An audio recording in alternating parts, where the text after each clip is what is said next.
தன்னுடைய சாயலாக மனுஷனை சிருஷ்டித்த தேவன் தன்னை காட்டிலும் அவர்கள் பெரிய காரியங்களை செய்ய வேண்டும் என்கிற ஒரு இருதய சிந்தையை உடையவராக இருந்தார் என்பதை இயேசு கிறிஸ்துவானோர் சொல்லுகிற வார்த்தையிலிருந்து நாம் அறிந்து கொள்ளலாம்.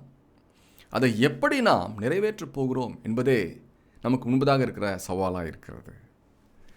சிறிய சவாலாக இருந்தாலும் பெரிய சவாலாக இருந்தாலும் அதற்கு தேவையான ஒரே ஒரு அடிப்படை கோட்பாடு கர்த்தருடைய வல்லமையை நம்புவது. ஹல்லேலூயா. தேவன் மாறாதவராக இருக்கிறார். மனுஷன் எப்படிப்பட்டவனாக இருக்கிறான்?